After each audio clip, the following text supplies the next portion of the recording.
हरि ओम नमो नमः। आप सभी का इस ज्ञान गंगा काशी में बहुत बहुत स्वागत है।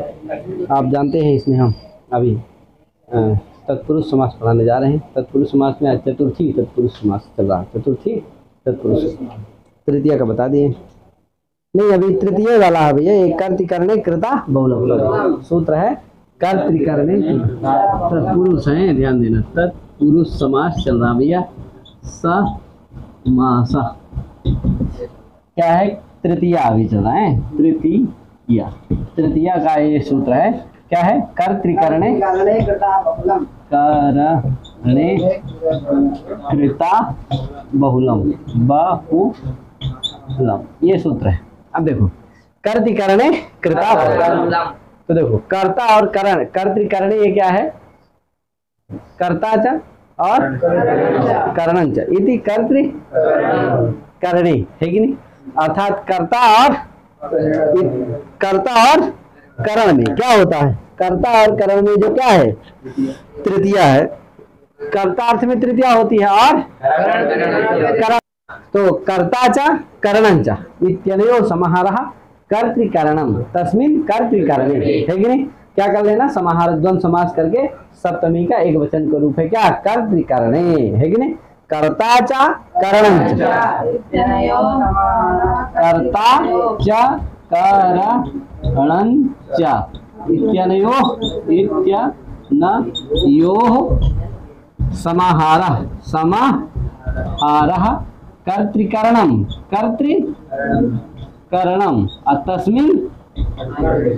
तस्मिन् कर्तिकरणे है कि नहीं? कर्तिकरणे ये बनता है। ठीक भैया। अर्थात समाहार द्वंद्व समास कर लेना और फिर सप्तमी का एक वचन का रूप है क्या? कर्तिकरणे। तो कर्ता च इत्यनयो समाहारः कर्तिकरणम तस्मिन् कर्तिकरणे है कि नहीं? अर्थात दो अर्थ यहाँ देख पा रहे होंगे आप, एक कर्ता है और एक करण। तो जो कर्ता और करण में क्या होती है? तृतीय व्यक्ति होती है। तो कर्ता अर्थ में जो तृतीय व्यक्ति और करण अर्थ में जो तृतीय व्यक्ति, ये तृतीया का समास करेगा। लेकिन कैसे तृतीया का करेगा? जो कर्ता अर्थ में तृतीया आई हो, जो करण अर्थ में तृतीया आई, उस तृतीया का क्या करेगा? कृदंत के साथ। किसके साथ? कृदंत के साथ समास करेगा, है कि नहीं? इसमें दो पक्ष हैं। कृदंत में आगे क्या होगा?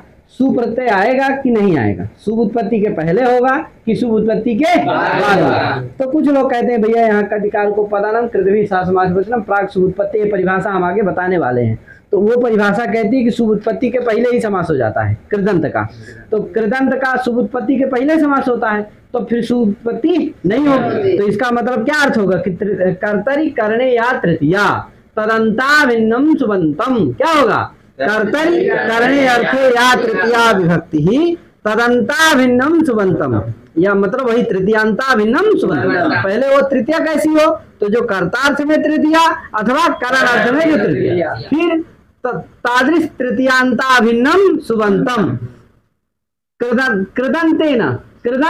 कृदंतेन समर्थेन सा समस्यते सचा है कि नहीं? सा समस्यते बाहुल सा समस्यते बाहुल का, है कि नहीं? अब देखो, इस लिख दो अर्थ क्या है इसका, लिख दो भैया। कर्तरि करणे, देखो इसमें लिखा, आवृत्ति में कुछ लिखा भी है, कर्तरि करणे च तृतीया कृदंतेन बहुलम प्राग, इतना लिख दिया है। इसको बढ़ाना है क्या? कर्तरि करणे अर्थे या तृतीया है कि नहीं? फिर अब यहां से कर लो, तदंता तादृश तृतीया भिन्नम सुबंतम है कि नहीं? कर्तरि करणे अर्थे या तृतीया तदंता भिन्नम सुबंतम है कि नहीं? फिर कृदंतेन समर्थेन सावा समस्यते सचा बाहुल का, है कि नहीं? तो इस तरह से आप इसको आगे जोड़ देना। आगे क्या जोड़ देना? कृदंतेन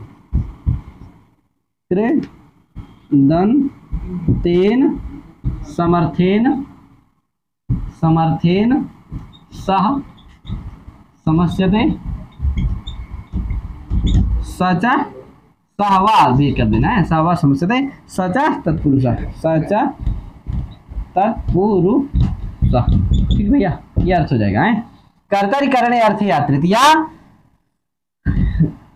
तादृश तृतीयांता भिन्नम सुबंतम कृतंतेन समर्थेन सह वा समस्यते, यहाँ ध्यान देना, सह वा समस्यते सचा तत्पुरुष, सह वा समस्यते सचा तत्पुरुष, ठीक है, ये अर्थ होगा। अब देखो इसका मतलब है कि जो कर्ता अर्थ में तृतीया आई है, जो करण अर्थ में तृतीया आई है, उसी तृतीया का यानी उसी तादृश तृतीयांता भिन्न जो सुबंत रहेगा उसी का क्या होगा, कृदंत के साथ समास होगा। देखो कृत से क्या लेना है, कृत क्या होता है, प्रत्यय होता है, प्रत्यय ग्रहण है, जिससे कृत से क्या हो जाता है, कृदंतेन अर्थ हो जाता है। कृता क्या है, तृतीयांत है, कर्ति करणे कृता बहुलम, तो कर्ति करणे समस्त सप्तम्यंत एक पद है और कृता तृतीयांत है, बहुलम प्रथमांत है कि नहीं।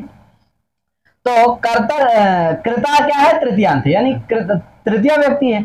अब क्या हो जाएगा, कृत प्रत्यय है, प्रत्यय ग्रहण है तदंत ग्रहण, जिससे कृत का अर्थ क्या हो जाएगा, कृदंत, कृता का अर्थ क्या हो जाएगा, कृदंतेन, असमर्थ आ जाएगा तृतीयांत, अभी परिणाम कर दोगे तो क्या अर्थ हो जाएगा, समर्थेन, तो कृदंतेन समर्थेन सहवा समस्यते सचा बाहुल का है कि नहीं। अब देखो कृत से बहुत सारे प्रत्यय आते हैं, कृत में अक्ता प्रत्यय आता है कि नहीं, रबुल प्रत्यय होता है, लुट प्रत्यय, बहुत सारे कृत प्रत्यय है, तो कृत प्रत्यय कौन लिया जाए, तो कहते हैं बहुल है ना, अतः बहुल ग्रहणात कृत से क्या लेना है, अक्ता प्रत्यांत लेना है, क्या लेना है, अक्ता प्रत्यय में क्या बचता है, केवल ता शेष रहता है, तो ये लेना अक्ता, अक्ता में क्या बचता है, देखो कृत प्रत्यय पहले तो कृत है, कृत से क्या लेना है, कृत से क्या लेना, अक्ता, अक्ता में क्या बचता है, ता, ये समझ गए, कृत, कृत में अक्ता, अक्ता में ता, क्या बाहुल ग्रहणात, ये बहुल ग्रहणात ऐसा लेना है, समझे कि नहीं। कृत से क्या लेना है, अक्ता, क्यों लेना है, बहुल ग्रहणात, अक्ता में क्या बचता है, शेष ता रह जाता है, समझ गए कि नहीं। अब देखो अब उसी का उदाहरण इसीलिए दिया है, हरिना त्रातो हरित्राता, यहाँ देखो त्राता में क्या है, अक्ता प्रत्यय, त्रा धातु से अक्ता प्रत्यय करने पर क्या बन रहा है, त्राता, तो हरि क्या दिया है उदाहरण, अच्छा इसी में है वो कृत ग्रहण के अधिकार पूर्व से अपधान है, ये अलग चीज है। हरिना त्रातः बराबर हरि त्राता, ये बनता है। अब देखो हरिना त्राता, तो हरिता क्या होगा इसका, हरि त्रात सु।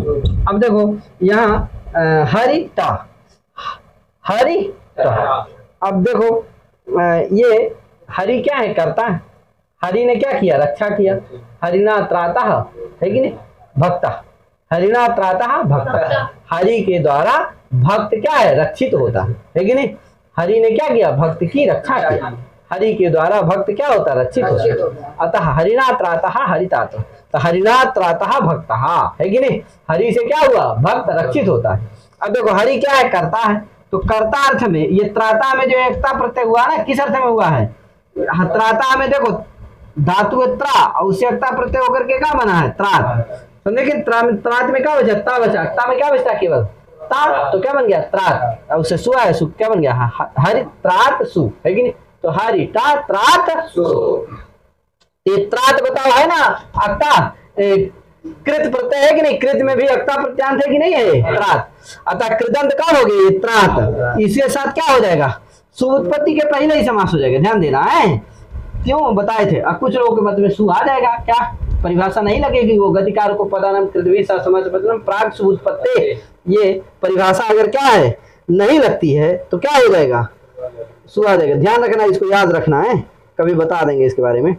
क्या गति कारको पदानम, गति का, कारक का, उपपद का समास होता है यदि, तो शुभ उत्पत्ति कृदंत के साथ, तो शुभ उत्पत्ति के पहले हो जाता है, समझ गए कि नहीं, किसका किसका, गति का, कारक का और उपपद का, यदि क्या हो कृदंत के साथ समास होता है तो शुभ उत्पत्ति के पहले होता है, यानी कृदंत में क्या नहीं होता, शुभ उत्पत्ति नहीं होती, इधर तो हो जाती है, कृदंत में क्या नहीं होता है, नहीं होती, तो यानी त्रात क्या है, कृदंत है, यहाँ क्या है, गति है कि कारक है, उपपद है, तो ये क्या है, हरिता कारक है, कर्ता अर्थ में तृतीया है ना, तो कर्ता कर्म च करणंचा संप्रदान तथैव अपादानाधिकरणं च इत्याहु कारकानि षट्।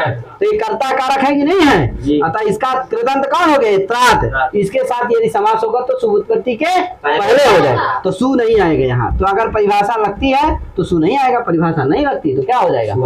सु आ जाएगा। कुछ लोग उसका भिन्न भिन्न बत पाते हैं, हम ज्यादा बंद करवाएं। तो हरिता त्रात अथवा हरिता त्रात सु, ऐसा भी हो सकता है। ठीक है भैया। अब क्या होगा? समास हो जाएगा, समझ सकता है। हाँ, तो यहाँ किस अर्थ में तृतीया आई है? कर्ता कारक। कारक तो कह दोगे तो कितने हैं? 6। तो किस अर्थ में? कर्ता कारक में। तो कर्तरी अर्थ या तृतीया कौन हो गई? ता। तदंत कौन हो गया? ये देख लो यार, कर्तरी करणे चा अर्थे है, यहाँ चा जोड़ लो।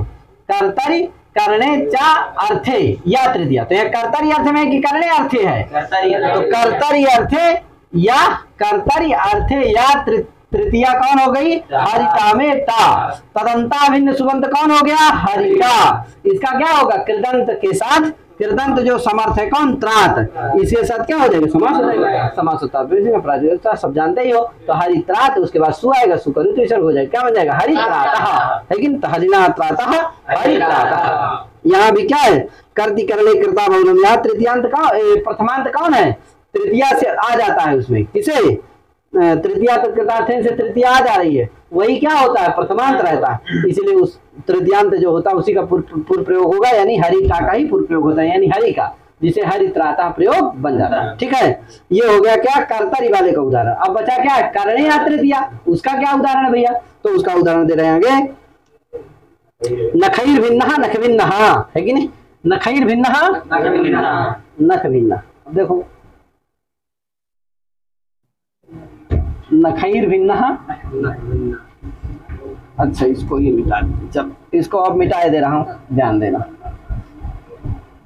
नखैर भिन्नः नख भिन्नः। अब देखो, न खई भिन्न, अलग अलग करके लिख रहा हूँ मैं। नखई भिन्न बराबर नख भिन्न। अब देखो यहाँ पर क्या होता है?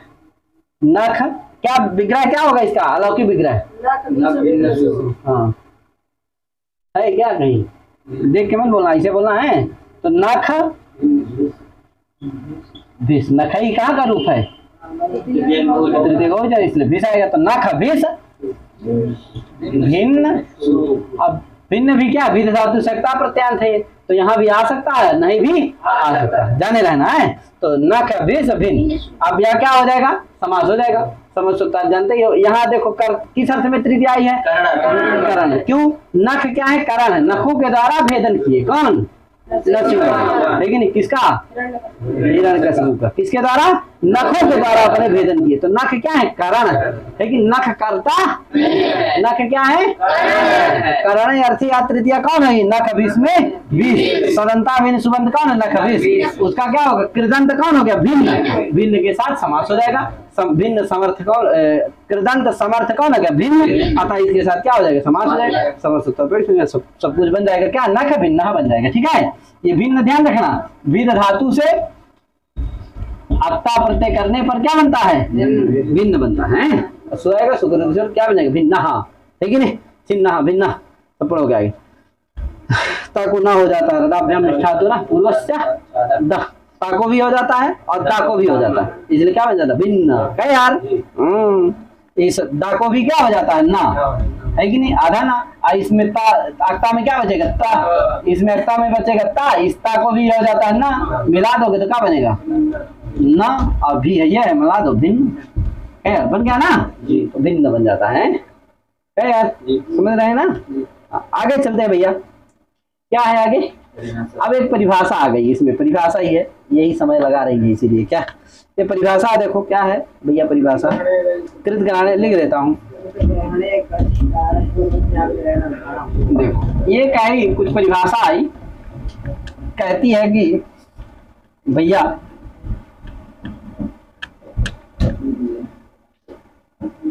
उदाहरण देखो। एक ठो दिया, एक ठो नख भिन्ना बन गया।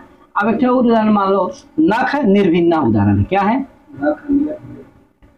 नख निर्भिन्ना भिन्न, यहाँ उदाहरण।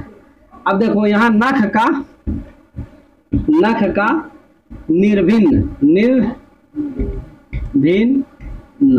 इसके साथ क्या करना है, नख भिस, ध्यान देना थोड़ा, नख भिस, इसका क्या करना है, निर्भिन्न के साथ समास करना है। किसके साथ, निर्भिन्न के साथ। अब देखो यहाँ अक्ता प्रत्यांत नहीं है, कौन, निर्भिन्न। अक्ता प्रत्यांत कौन है, भिन्न। क्यों, प्रत्यग्रहणे तदग्रहण, प्रत्यग्रहणे अस्मा सविता तदादे तदादि आ जाते हैं, जिससे क्या अर्थ होता है, कृदंत तदादि के साथ समास होता है।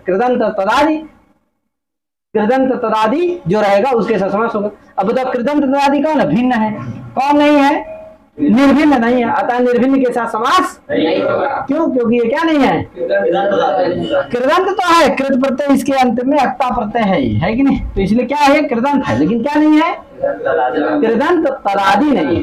अब कृदंत तदादि क्या है, तो भैया जाने रहना, आगे चीज है, अर्थात वो सब पारिभाषिक अर्थ है, इतना जान लो सामान्य है उसका कि प्रत्यय क्या होना चाहिए, अंतिम होना चाहिए, और उसकी प्रकृति क्या होना चाहिए, आदि में होना चाहिए, लेकिन उसी की प्रकृति। तो यहाँ ऐसा नहीं है, क्योंकि ये निर आ गया ना, क्या आ गया, निर से क्या नहीं हुआ, अक्ता प्रत्यय, किसे हुआ, भीद से हुआ, किसे हुआ था, भीद से हुआ, अतः ये अक्ता प्रत्यांत, अक्ता प्रत्यांत तदादि ये नहीं है। तो कृदंत तदादि ये कौन नहीं है, निर्भिन्न नहीं है, अतः इसके साथ समास नहीं होगा, तब फिर एक परिभाषा नहीं हो पाएगा। अतः इसीलिए परिभाषा आई, कृत ग्रहणे गति कारक पूर्वस्यापि ग्रहणम।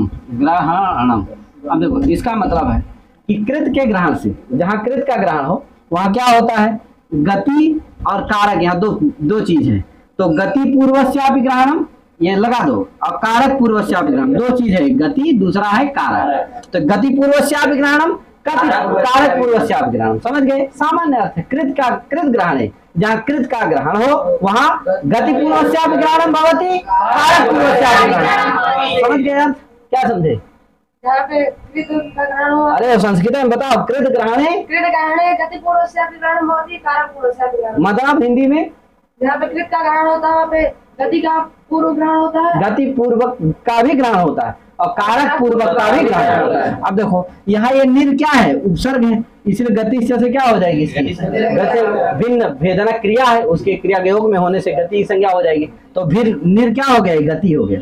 तो गति पूर्वक का कृत का ग्रहण है कि नहीं, कृता में, कर्तिकरणे कृता बोलम समास में कृत का ग्रहण है कि नहीं है, अतः क्या होगा, गति पूर्वक का ग्रहण होगा। तो गति पूर्वक कौन है, निर्भिन्न, अतः इसका पूरा का पूरे का ग्रहण हो जाएगा। अर्थात गति पूर्वक जो निर्भिन्न है इसमें कृदंत तदादित्व का क्या हो जाएगा, आरोप हो जाएगा, जिससे इस परिभाषा क्या कर देगी, कृदंत तदादित्व का आरोप कर देगी, किसमें, गति पूर्वक में भी। तो गति पूर्वक कौन है, निर्भिन्न, उसमें क्या कर देगा, कृदंत तदादित्व माने कृत प्रत्यांत तदादित्व का आरोप है, जिसमें निर्भिन्न भी क्या हो जाएगा, कृत प्रत्यांत तदादित्व हो जाएगा, कृत प्रत्यांत तदादि हो जाएगा, क्या हो जाएगा, कृत प्रत्यांत तदादि हो जाएगा, और जिससे क्या होगा, इसके साथ निर्भिन्न के साथ समास हो जाएगा। तो क्या बन गया, नख निर्भिन्न, आगे सु आएगा, सु क्या बन जाएगा, नख निर्भिन्न, है कि नहीं। तो इसका ध्यान रहना, गति पूर्वक का भी ग्रहण होता है और कारक पूर्वक का भी है कि नहीं। तो इस तरह से इसको समझ रहे, तो नख निर्भिन्ना, नख निर्भिन्ना, ये हो गया। अब आ गया चतुर्थी का, तो चतुर्थी का कब पढ़ाएंगे, कल पढ़ाएंगे। तो आज इतने करके अपनी बार विराम देते हैं। सभी हरि ओम नमो नमः, जय श्री राम, राधे।